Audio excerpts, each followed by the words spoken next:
The beginning of life is the focus of Part 4 of the Ethical and Religious Directives. This section provides guidance about many issues at the beginning of life, such as contraception, sterilization, abortion, various reproductive procedures, as well as genetic counseling and prenatal diagnosis. Some people find Part 4 challenging because of what it does not permit. In light of that, it's important to read the introduction carefully to better understand why the Church does not allow certain procedures. It is also important to note what is permitted. Let's hear from several individuals about Part 4 of the directives. The starting point of deciding on treating patients in any way with the new or old technologies is anchored in the respect for the individual, dignity of the individual, and respect for their life, whether it's the mother or whether it's the unborn child. In the care provided to women and their children during and after pregnancy, Catholic Health Ministry witnesses to the sanctity of life from conception to natural death. Part 4 of the Ethical and Religious Directives addresses issues in care for the beginning of life. Because this part of the directives is often so difficult for people to understand, I think it's clearest when we go back to the two basic teachings of the Church that undergird this entire part and from which all these directives flow. So we see that the first basic teaching is respect for the dignity of the person. And we see that throughout the directives. I think it's key in this section as well. For a doctor to say, what am I going to do here? And to know that he or she has enormous possibilities because of all the things medical science tells us we're able to do. The ethical and religious directives help answer that second question. What should I do? The directives are rooted in the Church's deep respect for the family, for marriage, and for the love that unites the married couple and brings forth new life. The second is the teaching of the Church with regard to marriage as a sacrament and the place that the marital act has within the marriage. The two purposes of the marital act are both the unitive and the procreative.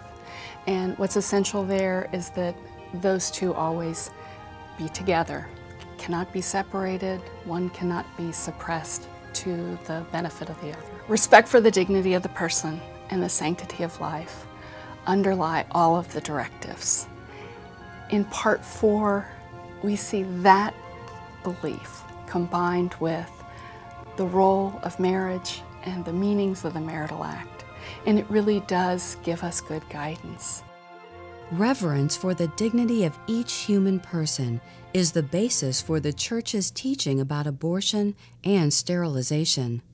Clearly, abortion is not permitted, and that's usually the easiest part of this section to grasp. And so many patients that have come to our door come having been to many other hospitals saying, I keep being told I have to have an abortion and I don't want to hear that anymore. And we have a number of patients that have specifically come to us because they know that we'll continue the pregnancy with them, walk with them, help them with their grieving, help them with their process of how they will allow natural death for the baby after the baby is born in those kinds of circumstances. And that goes back to the ERDs of the sanctity of life, the reverence for life, the not doing terminations, the caring for the mom and the baby all the way through. What's not always so well understood is the Church's prohibition against contraception and sterilization.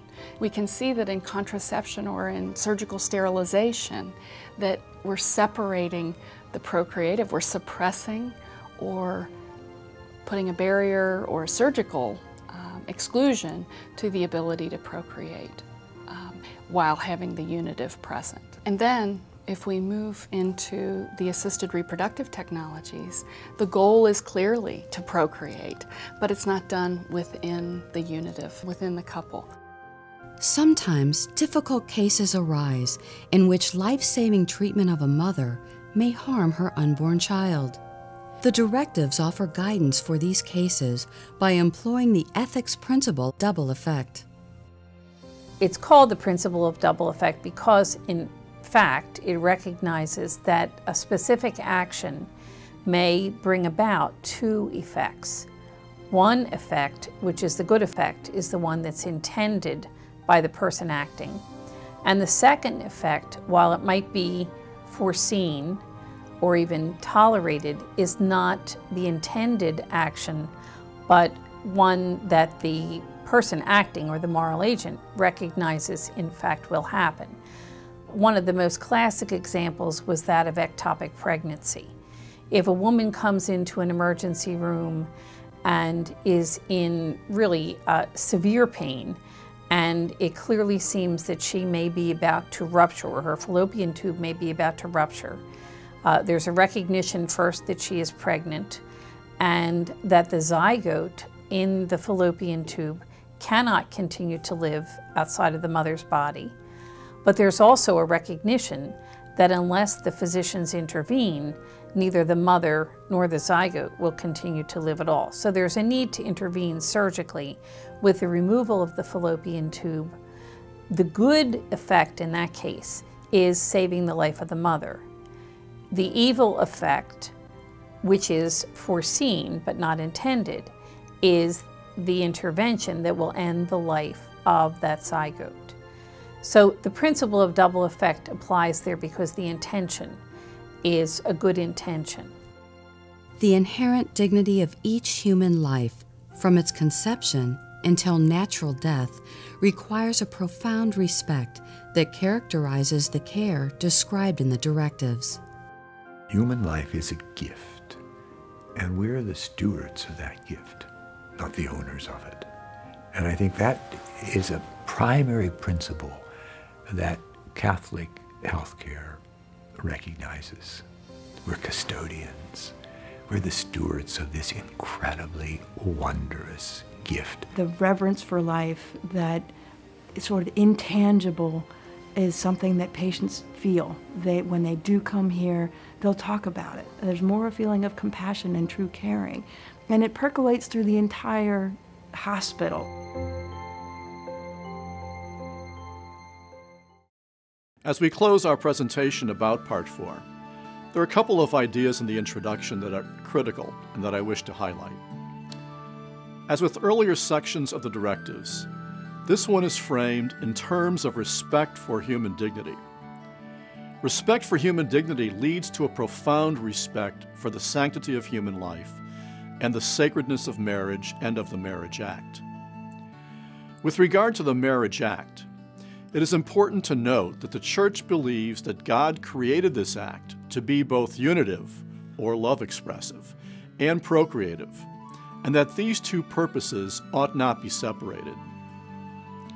When they are, as in contraception and sterilization, the dignity of the Marriage Act and God's will are deemed to be violated. This leads the Church to say that contraception and direct sterilization are morally wrong. In a similar vein, the Church believes that God has willed that all human life originate from the Marriage Act. When this does not occur, as in most reproductive technologies, human dignity is violated. For this reason, the Church condemns artificial insemination, whether by husband or donor, as well as in vitro fertilization. On the positive side, the directives encourage Catholic healthcare to provide prenatal, obstetric, and postnatal services for mothers and their children, to offer compassionate care to women who have suffered from the trauma of abortion, and permit genetic counseling and prenatal diagnosis. Directives 47, 48, and 49 provide guidance for dealing with difficult pregnancies. Interpreting and applying these latter directives is not always easy and may require input from an ethicist or a theologian.